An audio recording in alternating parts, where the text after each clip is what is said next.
Hello నమస్తే, welcome to Seenu updates. Box office దగ్గర pan India star Prabhas నటించిన లేటెస్ట్ మూవీ కల్కి ఏడి వారం వారం కొత్త సినిమాలు వస్తున్నా కూడా తన జోరును చూపిస్తూ దూసుకుపోతుంది. ఇప్పుడు 5వ వారంలో అడుగు పెట్టిన కొత్త సినిమాలతో పోటీలో ఎదురైన మంచి కలెక్షన్ తో జోరు చూపిస్తుంది. ఇక తెలుగు రాష్ట్రాల్లో హిందీ వర్షంలో కూడా మంచి జోరుని చూపిస్తుంది. ఇక మిగిలిన చోట్ల కలెక్షన్ల పరంగా కొంచెం స్లో డౌన్ అయిందని చెప్పాలి.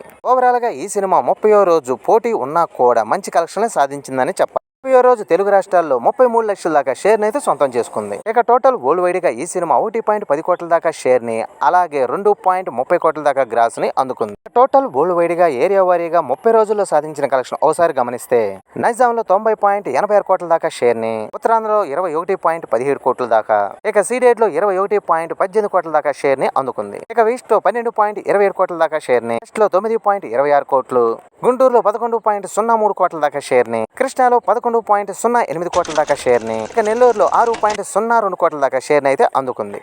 ఇక టోటల్ ఏపీ తెలంగాణలో 183.04 కోట్ల దాకా షేర్ ని, అలాగే 287.50 కోట్ల దాకా గ్రాస్ ని అందుకుంది. ఇక కర్ణాటకలో 35.65 కోట్ల దాకా షేర్ ని, తమిళనాడులో 21.61 కోట్ల దాకా షేర్ ని, కేరళలో 12.80 కోట్ల దాకా షేర్ ని, ఇక హిందీ రెస్ట్ ఆఫ్ ఇండియాలో 143.63 కోట్ల దాకా షేర్ ని, ఇక ఓవర్సీస్ లో 128.93 కోట్ల దాకా షేర్ ని అందుకుంది. ఇక టోటల్ వరల్డ్ వైడ్ గా 525.95 కోట్ల దాకా షేర్ ని, అలాగే 1031.10 కోట్ల దాకా గ్రాస్ అయితే అందుకుంది. మొత్తం మీద ఈ సినిమా బాక్సాఫీస్ దగ్గర 372 కోట్ల బ్రేక్ ఈవెన్ టార్గెట్ లో బరిలో దిగ్గ 30 రోజుల్లో సాధించిన కలెక్షన్స్ తో బ్రేక్ ఈవెన్ కంప్లీట్ చేసుకుని 153 కోట్ల ప్రాఫిట్ లోకి వెళ్ళిపోయింది. 5వ వారం వీకెండ్ లో కూడా పోటీలో కూడా ఎలాంటి కలెక్షన్ సాధించి ఇంకెంత ముందుకు వెళ్ళొద్దో చూడాలి. ఈ వీడియో నచ్చితే లైక్ చేయండి, షేర్ చేయండి, ప్లీజ్ సబ్స్క్రైబ్ చేయండి.